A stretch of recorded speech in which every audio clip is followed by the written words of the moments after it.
e trazer crescimento, edificação espiritual, edificação no ministério da unidade, para nós todos, Senhor. Amém. Nós cremos nisso, Senhor. Amém, Senhor. Faz isso por nós, Senhor.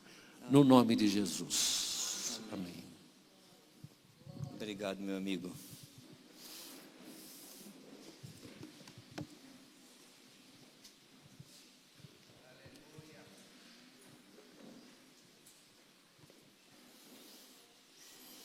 Bom dia, irmãos.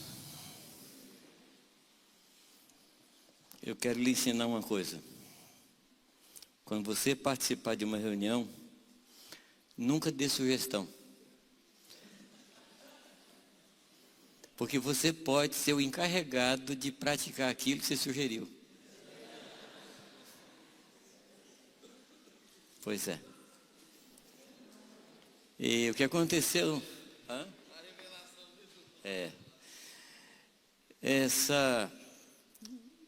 Esse encontro, o tema, ele é produto de uma reunião que nós tivemos aqui, quando nós estávamos abertos diante do Senhor, e tentando ouvir Deus, e Deus foi se derramando entre nós. Um ambiente maravilhoso, mas um ambiente assim de muito temor de Deus. E nós somos assim totalmente constrangidos pelo Senhor, constrangidos pelo amor dEle. E Deus permitiu que nós pudéssemos ver um pouco do que é o seu coração em relação à unidade. E aí os irmãos falaram para eu falar sobre esse tema, o sofrimento do coração de Deus. Eu confesso a vocês que desde aquele dia eu comecei a estudar, meditar e buscar e orar sobre isso. E é sofrido. É sofrido. Não é alguma coisa fácil você olhar para alguém que você ama e perceber sofrimento. Não é fácil.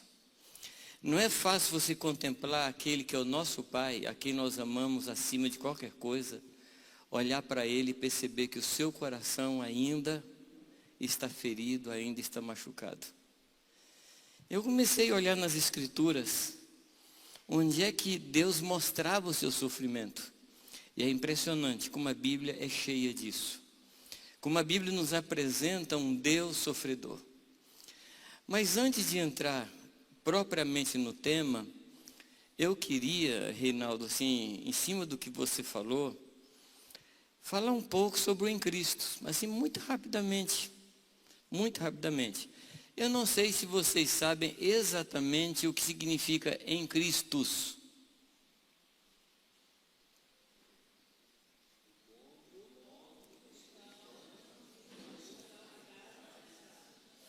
Você reparou que não é encontro de católicos e evangélicos? Você reparou?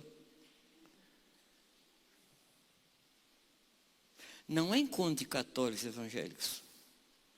É encontro de cristãos, nascidos de novo. Nascidos de novo.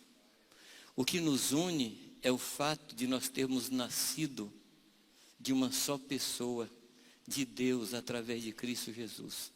Isso é o que nos une. Amém, amados? Porque o que nos une é o fato de nós sermos irmãos. E o que nos faz irmãos?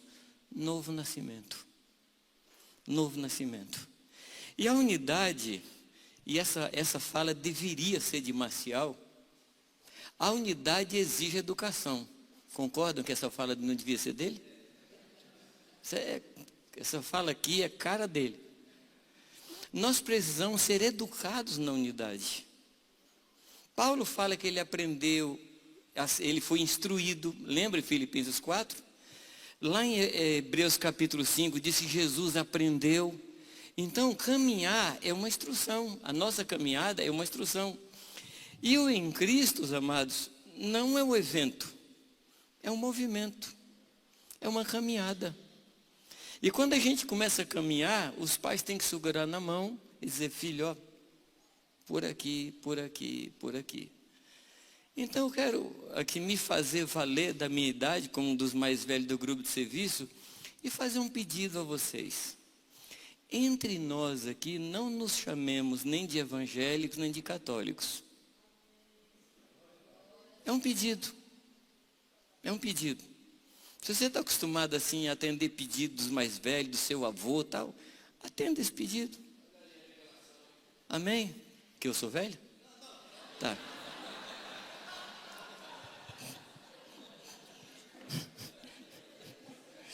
Isso está diante de mim todo dia. Que os outros nos chamem de católicos evangélicos, tudo bem. Eles não compreendem essa caminhada. Mas nós, amados, nós passamos disso. Nós passamos disso. Porque como é que Deus nos vê? Deus nos vê como católicos, como evangélicos? Ou como filhos? Como é que Deus nos vê? E qual é a educação que nós precisamos? A educação que significa que nós precisamos começar a nos tratar como Deus nos trata. Deus nos chama de filhos. Como é que nós vamos nos chamar? De irmãos. Aliás, nem disso. Eu não chamo Pedro Arruda de irmão Pedro. Eu não. É Pedro. Eu não chamo Reinaldo de irmão Reinaldo. É Reinaldo. Ele me chamou de pastor aqui só para dizer de onde eu vim. Mas vocês perceberam que me chamou de Jamê? Assim se trata os irmãos. O que nós fazemos não importa, o que nós somos é o que importa. Então aqui entre nós, vamos combinar esse negócio, tá? Vamos combinar aqui assim, não nos chamemos de católicos evangélicos. E só lembra uma divisão que entre nós não há mais. E só nos faz lembrar de alguma coisa que já caiu por terra. Amém, amados? Então nós precisamos renovar a nossa mente para experimentarmos a boa, perfeita e agradável vontade de Deus. Amém? Bom, sofrimento do coração de Deus.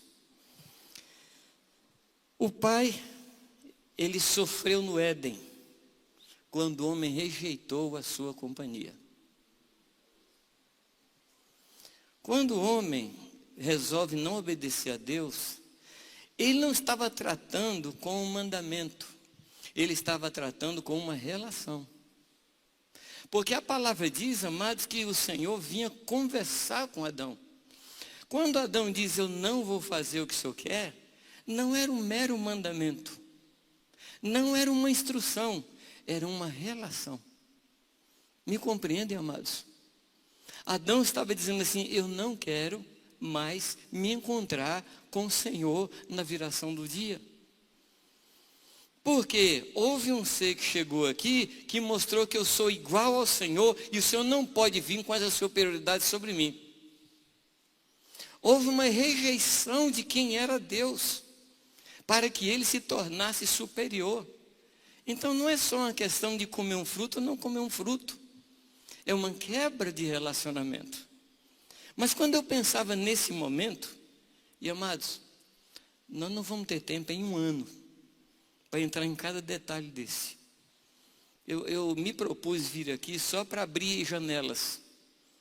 Só isso, eu vim aqui para abrir janelas, para que os irmãos entrem em cada janela dessa e entendam o coração do Senhor. Amém? Mas quando eu pensava nesse momento, quando Adão resolve não caminhar mais com Deus e diz, o Senhor não é digno que eu ande contigo. E aí ele trouxe toda uma confusão para dentro da sua casa. Ele trouxe problema para dentro da sua casa. Eu comecei a pensar mais que o sofrimento de Deus é muito anterior a isso.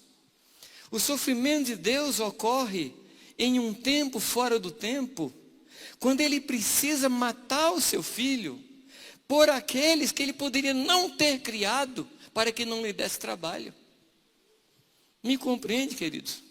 Lá antes da fundação do tempo, o seu filho foi morto. E Deus poderia ter escolhido, falou assim, eu não vou matar meu filho, por causa de pessoas que um dia vão virar as costas para mim. Mas como Deus é sofredor, Ele mata o seu filho e nos cria.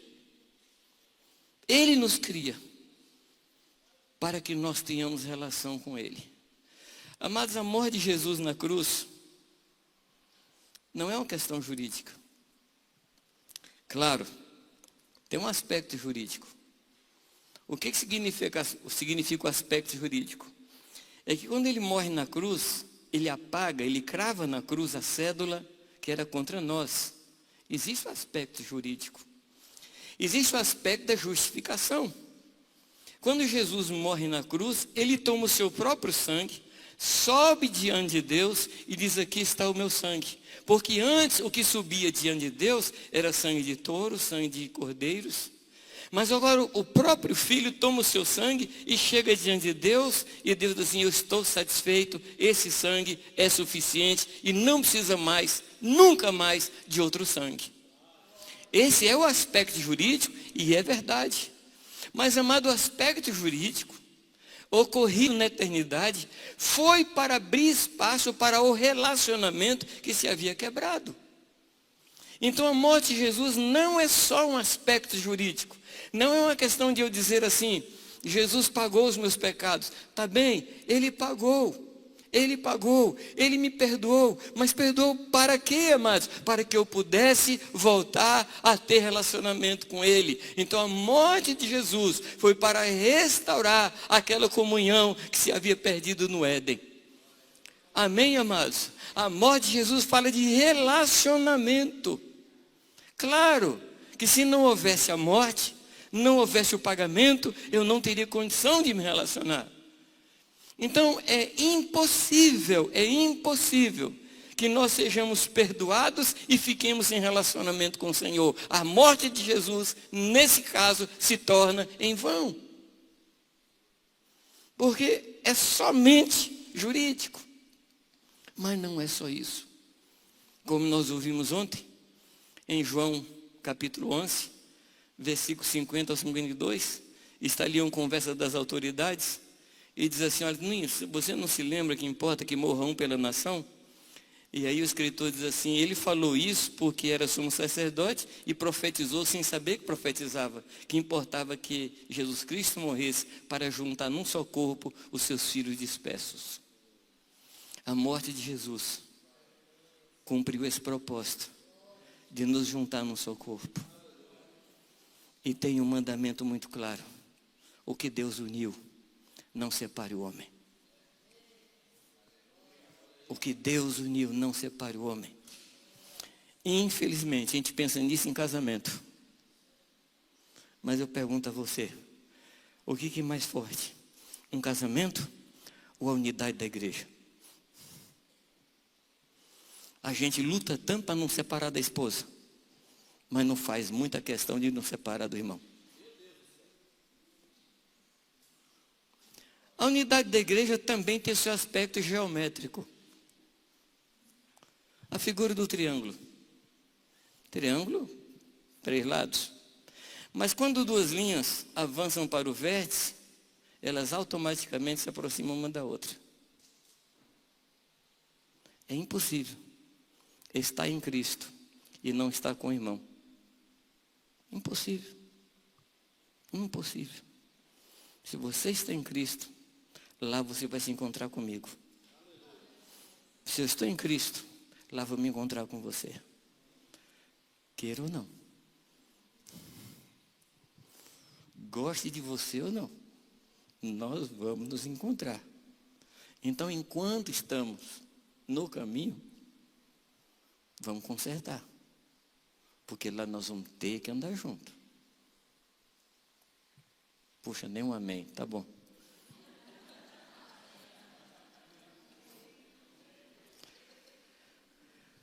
O sofrimento de Deus, ele aparece muito em Jesus. E quando eu pensava naquele momento, fora do tempo, quando o cordeiro está sendo morto, e Deus mata o cordeiro, pensando na gente, inimigos seus, logo me vi a figura de Jesus andando 3 anos e meio com Judas. Honestamente, se você tivesse uma pessoa do seu lado, que você sabia com certeza que ia trair você, ia entregar você à morte, você traria para perto de você? Você daria dons para essa pessoa? Você encheria essa pessoa com seu espírito? Você daria o bocado de pão molhado na boca dessa pessoa? Você chamaria essa pessoa de seu amigo 3 anos e meio? No meu caso, acho que não. Eu ficaria sempre olhando de lado, falei, quero ver esse cara, estou de olho em você, sujeito. Tem que ficar esperto, esse sujeito. Gente, ó, olho no Judas. Olho no Judas. Esse cara não é boa pessoa, não. Você daria o dinheiro na mão dele? Às vezes, assim, até o coração eu daria, mas o dinheiro não. Você daria? Você, no último momento, você chamaria ajuda de amigo? Eu aprendi uma coisa. Eu tenho que dar direito às pessoas de não serem minhas amigas. Mas eu não tenho direito de não ser amigo das pessoas. A unidade fala disso.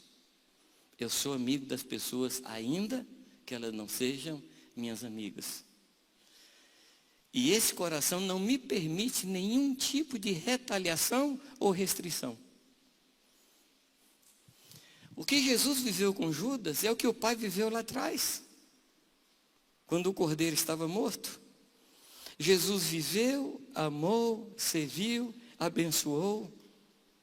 E há um texto que diz que, tendo amado, amou até o fim. Como é que você interpreta esse até o fim? Esse até o fim pode ser cronológico, pode ser, parece que é no contexto.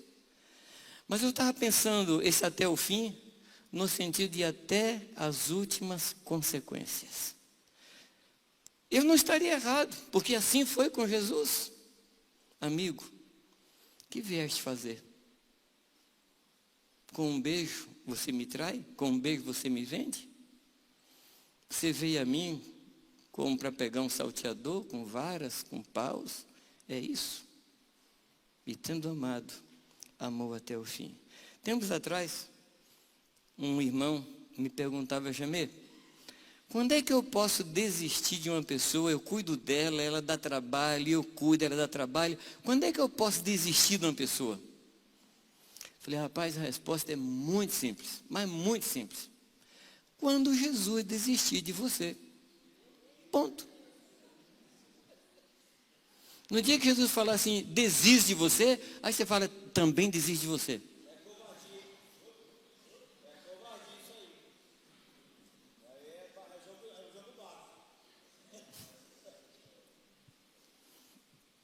O Senhor sofreu quando o povo, que não era povo, que não conhecia o Senhor, clamou por ele e chorou no Egito. O Senhor sofreu quando viu um povo da promessa, não o conhecendo mais, a ponto de Moisés perguntar, que Deus me enviou? 430 anos faz apagar toda a memória. E o povo não conhecia mais a Deus. E Deus envia Moisés e tira aquele povo. Deus sofre no deserto, quando o povo diz assim, levantemos um capitão para voltarmos ao Egito. Amados,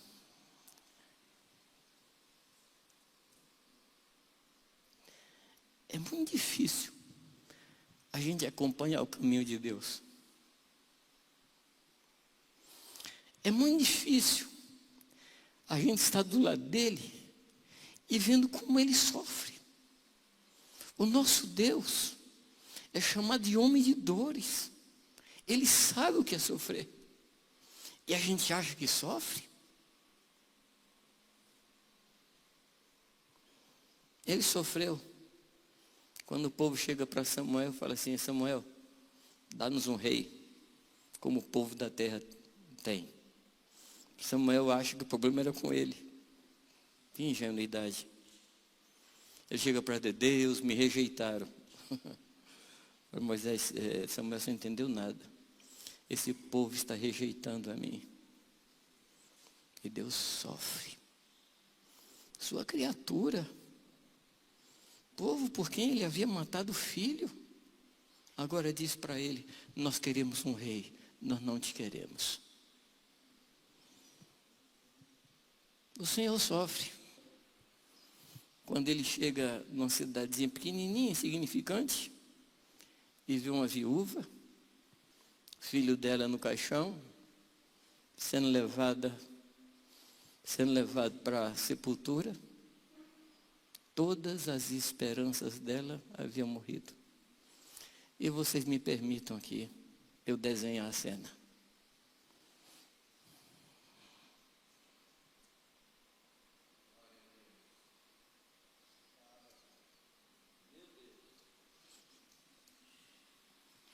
Eu vejo o meu Jesus chegando perto daquela mulher, trazendo para o coração dele e dizendo assim: não chore, não chore. E pega o menino e devolve para a mãe. Tinha nada a ver com propaganda religiosa. Tinha nada a ver com sinais e prodígios para aumentar a fama do ministério. Tinha nada a ver com sinais para granjear mais adeptos. Era uma situação de uma viúva. Não tem nem o nome dela. Nem o nome dessa mulher aparece na Bíblia. Mas esse é o nosso Deus. É o Deus que desceu para andar conosco e sofreu os nossos sofrimentos. Ah, queridos, como nós precisamos conhecer a Deus. Como nós precisamos captar o coração de Deus. Ele sofre. Quando ele chega em Jerusalém, durante anos e anos, ele tenta juntar o seu povo ao seu cuidado. E chega um dia que ele diz assim: Jerusalém, Jerusalém, como eu quis juntar vocês sob as minhas asas, como uma galinha junta os seus pintinhos. Jesus sofreu. Jesus chora. Ele chora. E Jesus também sofria por comunhão. Aliás, ele veio aqui para restaurar a comunhão. E lá em Mateus ele diz assim: tanto ansiei por comer essa Páscoa convosco. Jesus anseia. O que disse aquele que falou que não devemos estar ansiosos por coisa alguma, ele teve uma ansiedade. Que é a única ansiedade que ele permite. Ansiedade por comunhão. E é uma ansiedade que faz o coração doer. É uma ansiedade que faz o coração sofrer. Eu vou falar um negócio aqui que é meio íntimo. Estou com 46 anos de casamento. Mas a coisa mais gostosa das minhas viagens do meu ministério é voltar para casa. Não é para a cama, não é para a comida, mas é voltar para a pessoa que eu amo. Que é essa baixinha que está ali.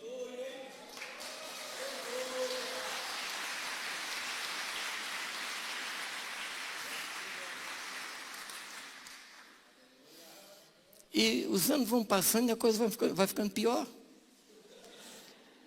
Olha, se tem um negócio que eu gostaria que acontecesse, é assim: eu estou preparando para viajar. Aí daqui a pouco vem um telefonema e fala: Jamê, não precisa vir mais. Esse telefonema não chega. Eu não queria falar aqui perto dela, porque depois vai piorar para mim a coisa em casa. Mas eu não durmo na noite anterior a voltar para casa, de ansiedade. Mas quem sou eu em relação a Jesus Cristo, que anseia por comunhão conosco? E a gente troca a nossa comunhão com Ele por tantas coisas, amados. Tantas coisas. Ele ansiando por comunhão conosco. Amados, ele suportou o povo por 40 anos no deserto. Meu Deus. A gente perde a paciência com 4 minutos. É ou não? Tem gente que você está chegando e fala assim: meu Jesus, lá vem. Só eu somente não. Você sabe aquela pessoa que no tempo que tinha agenda escrita, você não passava o nome dela para a agenda do ano seguinte? Você sabe? Eu não sei se é só comigo. O Senhor suportou o povo 40 anos. Tem quantos anos que Deus está suportando você? Quanto tempo? E Ele está aí. Ele está investindo. Ele se comunica com você na oração. Ele se comunica com você nos cultos. Ele se comunica com você num ambiente desse, porque o nosso Deus, Ele é insistente. Amorosamente insistente. E insiste, Ele é longânimo. Esse é o nosso Deus. Você sabe, tem outra coisa que faz Deus sofrer? Está escrito lá em Provérbios, 6 coisas Deus não suporta. E a 7ª Ele abomina. É aquilo que o Silas falou aqui. Aquele que espalha contenda entre seus irmãos. Deus chama isso de maldição. Isso faz Deus sofrer. Você sabe o que faz Deus sofrer? Porque o filho dele morreu para que nós fôssemos um. E a fofoca separa. Se você quiser saber quem é o anticristo é aquele que trabalha contra o que Cristo fez na cruz. Que em alguns momentos podemos ser cada um de nós. Me compreende? Não, o anticristo é Osama Bin Laden, nós já não é mais, né? Bill Gates, Steve Jobs. O anticristo, você pode se encontrar com ele no espelho de manhã. Você pode se encontrar com ele ali.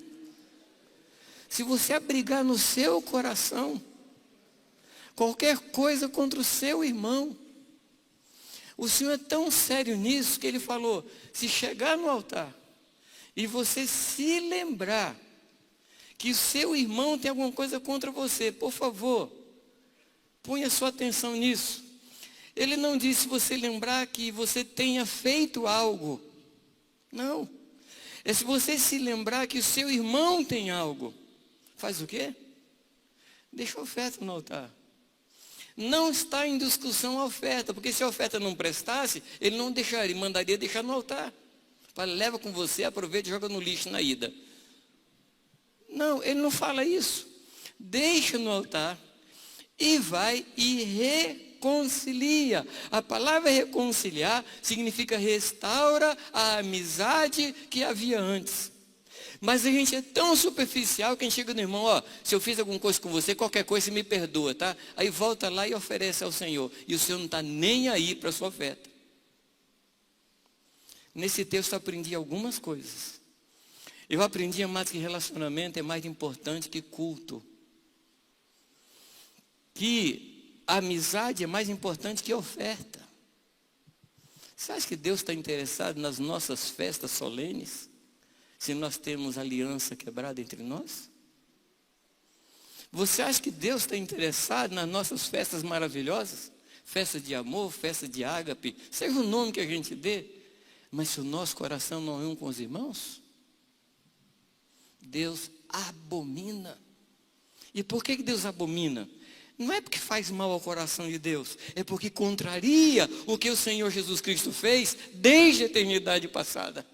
Fere a obra do Senhor. Atos 20, 28, tem uma frase que só acontece nesse texto. Não acontece em nenhum outro mais. Diz assim, atendei por vós e por todo o rebanho sobre o qual o Espírito Santo vos constituiu bispos, para pastoreardes a igreja de Deus, a qual Ele comprou com seu próprio sangue. É o único lugar nas Escrituras que fala do sangue de Deus. Não é do sangue de Cristo. Fala do sangue de Deus. Deixa eu pegar só um ensino aqui. Deus não terceiriza a unidade. Unidade não é algo terceirizado. Unidade não é uma matéria teológica.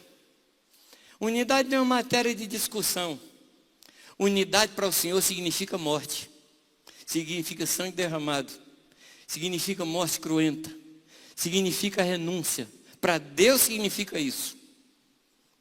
Para nós, unidade é matéria de discussão. A gente senta no ambiente ar-condicionado e vamos discutir os aspectos da unidade. Unidade não é matéria teológica. Unidade é matéria de morte. É matéria de morte. Quanto mais eu estudo sobre unidade, mais impactado eu fico. Que não é uma questão mental. Não é um negócio assim que veio na minha mente. Falei, puxa vida, unidade é bom. Olha, a gente conhece mais gente. Não, amados. A unidade, ela implica em morte. A unidade começou implicando na morte de Jesus Cristo. Unidade implica em intensidade de vida. Quando Jesus, ele diz, eu rogo para que eles sejam um. Não era uma questão só de um pedido, mas de um rogo de Deus. Um precioso irmão argentino, tem, viu, gente?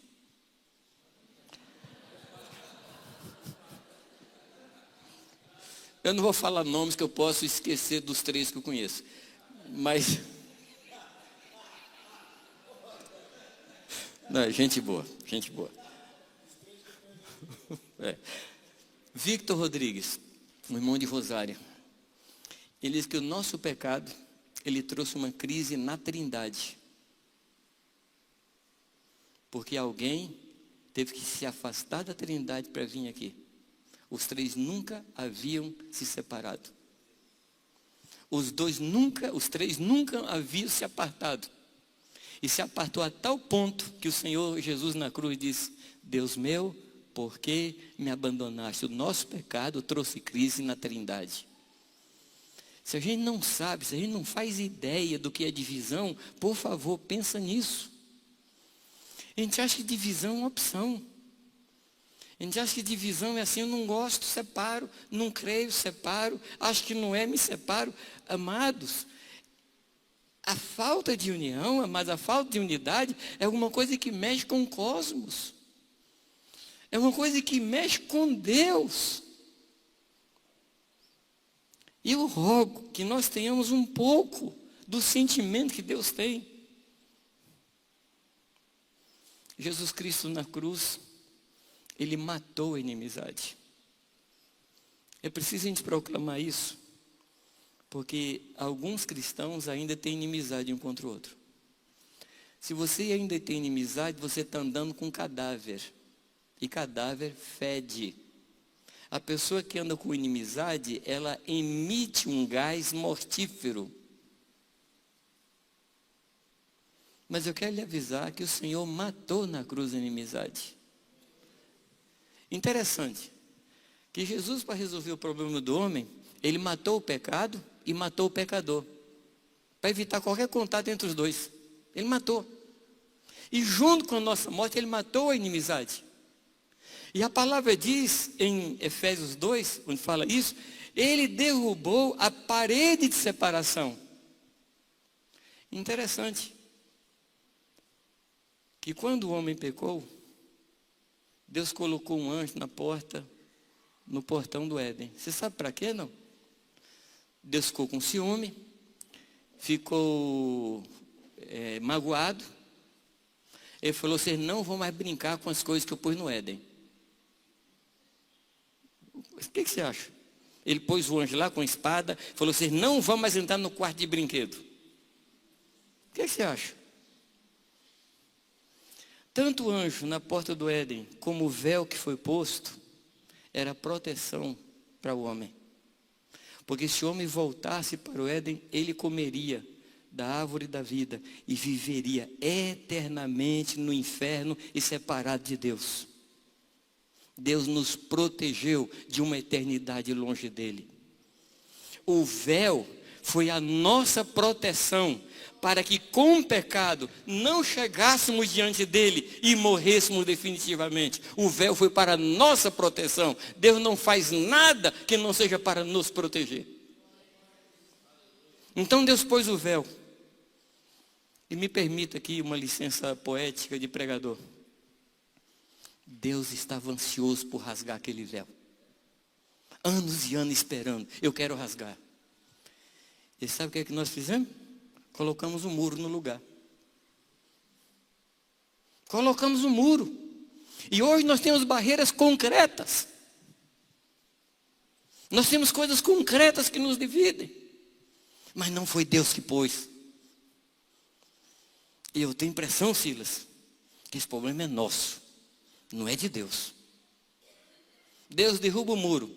Tá, na cruz ele derrubou. E agora, o que você vai fazer? Não, eu vou guardar uma pedrinha aqui para construir um próximo muro. Ele já derrubou a parede de separação que havia entre nós.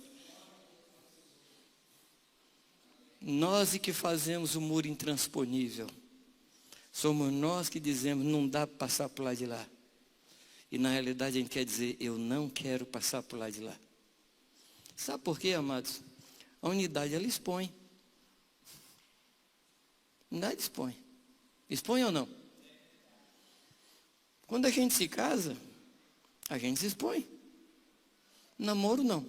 Namoro não tem nenhuma exposição. De jeito nenhum. E também não deve ter. Você entende o que eu quero dizer? Mas no casamento, bom, no namoro, bons perfumes, a roupinha melhor. É ou não? Casou, é suor, cheiro de cebola e daí em diante. Ué, bem, você roncava? Querido, eu quero te revelar que eu ronco. Casamento é exposição, unidade é exposição. Na unidade eu mostro quem eu sou. Na divisão eu me escondo. Na divisão eu crio roupas para me esconder. E o que é que o Senhor fez? Ele matou o cordeiro para nos cobrir. Não precisava, amados. Não precisava. Há um livro excelente do C.S. Lewis, Perelandra, aliás, são 3 livros, Perelandra, Longe do Plano Silencioso. O terceiro agora não lembro. Mas é a história do homem como se ele não tivesse pecado. É fantástico. Não precisaria de roupa. Nós estaríamos totalmente desnudos diante dos nossos irmãos. Não haveria o que esconder. Mas o pecado nos faz esconder coisas dos nossos irmãos. São os muros. E deixa eu lhe contar uma experiência que eu tive me preparando. Deus me levou a ler Atos 10, quando Pedro sobe no eirado para orar enquanto preparam comida para ele. Você conhece a história? O que acontece lá em cima? Eu não sei que hora eu comecei, também não sei que hora eu vou terminar. 15 minutos. Que o Senhor me abençoe e me guarde. E eu consiga. Tá bom, eu estou acostumado, eu nunca termino uma mensagem. Nunca. Então, não vai ser aqui. Mas Pedro estava lá e ele tem uma visão. Um lençol desce do céu cheio de animais. O que significava aqueles animais impuros?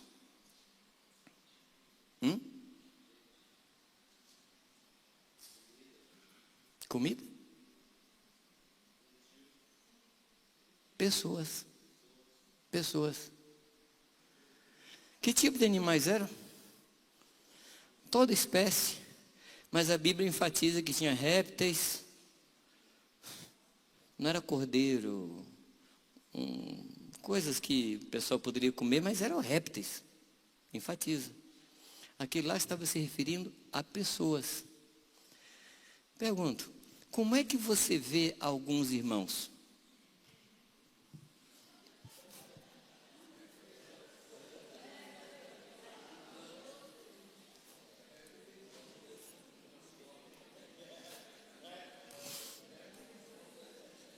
Isso é um morcego, ó. Isso é um morcego. O que é que o Senhor fala para Pedro? Levanta, mata e come. Você está disposto a fazer isso com o irmão? Bom, a parte de matar eu gostei.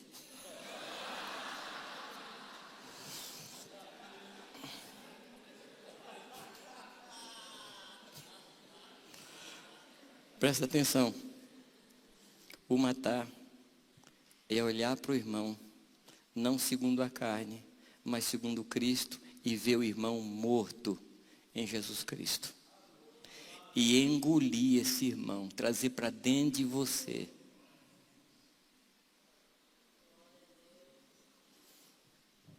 Pedro demorou a engolir. Chegou na casa de Cornélio, Cornélio estava ainda aqui nele. Tanto assim que ele falou, vocês sabem que não é bom, não faz bem para a minha saúde chegar na casa de gentil.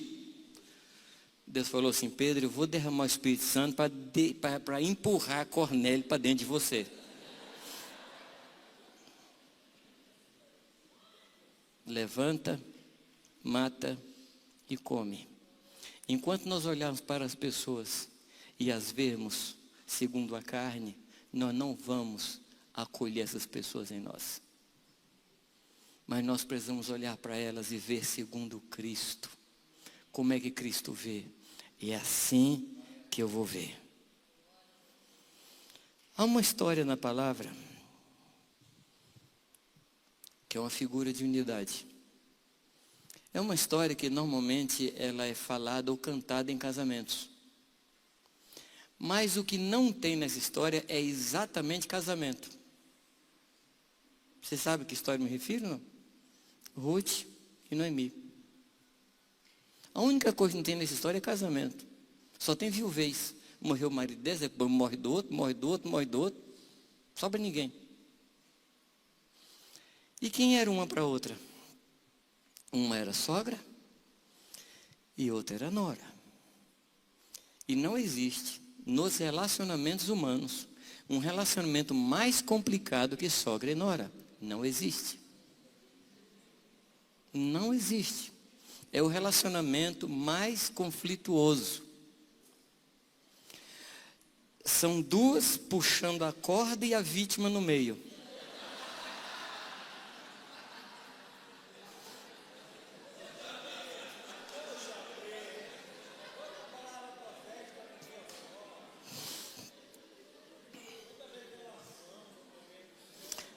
Você viu?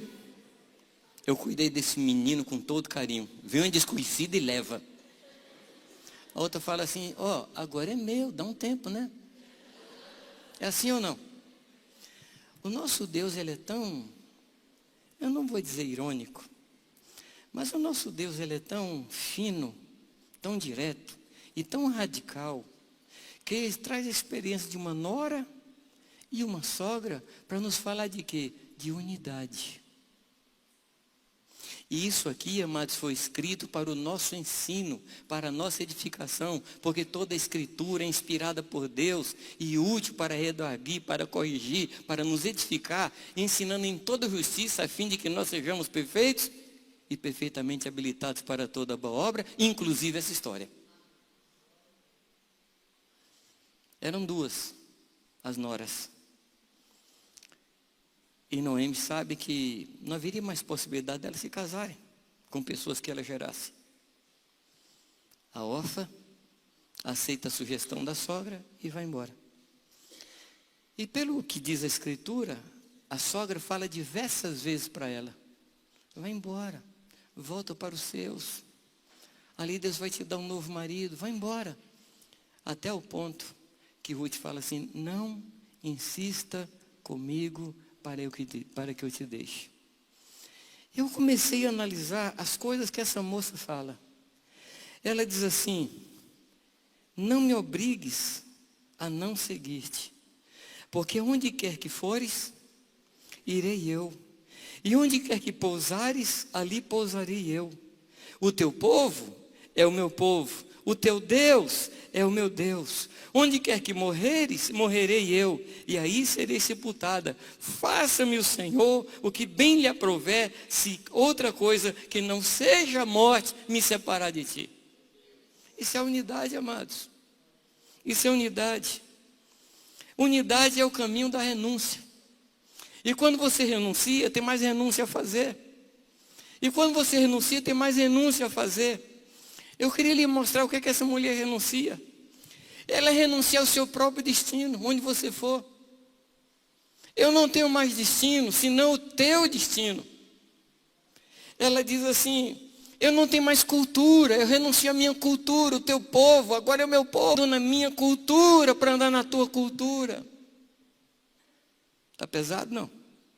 Então olha o que vem depois. O teu Deus é o meu Deus. Eu renuncio à minha fé para andar na tua fé. Está pesado? É o que está escrito. É o que está escrito. Quantas convicções que nós temos, que nós chamamos de fé, que nos atrapalha na unidade.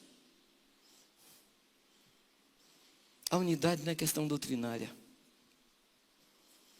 A unidade é uma questão de morte de Jesus Cristo. A questão doutrinária, amados, quem vai resolver é o Senhor. Mas eu tenho que tomar cuidado com as minhas convicções, porque muitas delas me atrapalham de andar com meu irmão. Eu pergunto a vocês, o que é que mais vale? A morte de Jesus ou minha convicção doutrinária? Quero lhe perguntar isso.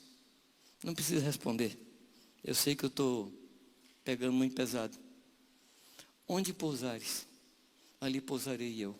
Ou seja, eu não vou procurar o meu descanso. Eu vou descansar no que você descansa. Você está descansado nisso? Eu vou descansar nisso. Você tem paz nisso? Eu também vou ter paz. Sepultura. Onde você morrer, eu serei sepultada. Nada vai me separar de você. Sabe como é que é o nome disso? Acordo. Tem gente que quer caminhar para ver em que concorda para fazer um acordo. O acordo, amados, é antecipado. O acordo é, eu vou andar com você, não importa o que acontecer. Esse é o acordo. Ah, mas tem muita coisa que a gente não crê igual. Mas o meu acordo é de andar com você. Enquanto você estiver andando com o Senhor, eu estou andando com você, porque nós dois juntos estamos andando no Senhor. Amados, unidade fala de morte. E não existe nada mais solitário na experiência humana que a morte. Ninguém morre com o outro.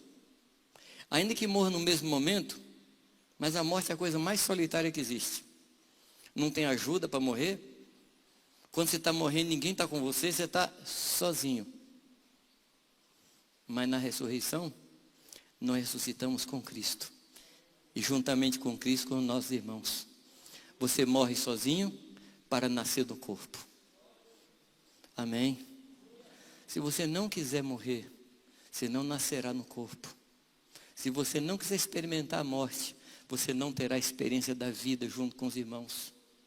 Quando Jesus Cristo ressuscitou, Ele nos ressuscitou com Ele, para andarmos em novidade de vida, mas junto com os irmãos. Filipenses, falta quantos minutos aí? Já acabou? 3 minutos. Filipenses diz, amados, que nós precisamos ter o mesmo sentimento de Cristo. Lembra de Filipenses 2,5? Lembra não? Tende em vós mesmo sentimento. A palavra ali é phroneos, ou seja, atitude. É atitude. Mas você tem que lembrar, eu vou dar ali uma fórmula matemática, tá? Você tem que lembrar que o 5 é consequência do 4, do 3, do 2 e do 1. E do 1 até o 4 fala de estilo de vida entre irmãos. E aí no 5 ele diz, tem depois o mesmo sentimento que houve em Cristo Jesus. E ele vai falando da atitude do Senhor Jesus. Mas tem uma palavra-chave. Ele se esvaziou. Não há unidade sem esvaziamento. É impossível. Enquanto eu estiver cheio de mim, eu estarei vazio dos irmãos. Enquanto eu estiver cheio de mim, estarei vazio de Deus. Só há um caminho para a unidade. É o esvaziamento. Não é uma anulação do que eu sou, mas é um morrer constante para o que eu penso, em benefício do outro. Amém? Não é uma anulação da minha individualidade, mas é uma crucificação do meu individualismo. O que é individualidade? São as minhas características, aquilo que eu sou. O que é o individualismo? É eu usar essas características ao meu favor. E isso tem que morrer. E tem que morrer diariamente. Diariamente. Amém? Nós não podemos falar de unidade sem falar de morte. Nós não podemos falar de unidade sem falar de sofrimento. Não dá. A pergunta é, como é que eu posso obedecer a palavra e ter o mesmo coração que o irmão tem, se eu não morrer para o meu próprio coração? Aliás, amados, deixa eu colocar aqui uma questão teológica. Nós cantamos uma música, eu gosto muito dela. Dá-me um coração igual ao teu. Pelo que eu aprendi até hoje, Deus não vai me dar um coração igual ao dele. Deus vai me dar o coração dele. Porque ele falou que ele me daria um coração novo. Coração novo. A palavra diz que Deus me deu a mente de Cristo. Não é que ele anula a minha mente, mas ele me dá a minha mente, para eu comparar sempre o que eu penso com aquilo que o Senhor pensa. Não foi isso que Jesus fez? Eu não falo nada que não tenha ouvido o Pai falar. Eu vou pensar, Deus, o que é que o Senhor pensa disso? O que é que o Senhor pensa do irmão? O que é que o Senhor pensa desse ato? O que é que o Senhor pensa de tal coisa? É isso que eu vou pensar. Amém, amados? Em suma, unidade é morte. Unidade é sofrimento. Unidade é engolir aquele irmão. Qual é a palavra para engolir? Qual é a palavra negativa para engolir? Inengolível? Não, intragável. Intragável. Sabe aquele irmão intragável? Então, é aquele. Aquele que está descendo no lençol. Está descendo no lençol. Quantas visões você já teve dele? Hã? Quantas visões? Quantas visões que você já teve vendo o lençol descer? Aí você fala assim, Senhor, de modo nenhum comerei coisa impura. E esse cara é impuro. Deus fala assim, você vai comer. Você vai comer. E tendo amado, amou-os até o fim. Que Deus nos ensine o caminho da unidade. Que Deus nos ajude a ter o mesmo coração sofredor do Senhor. Muito obrigado.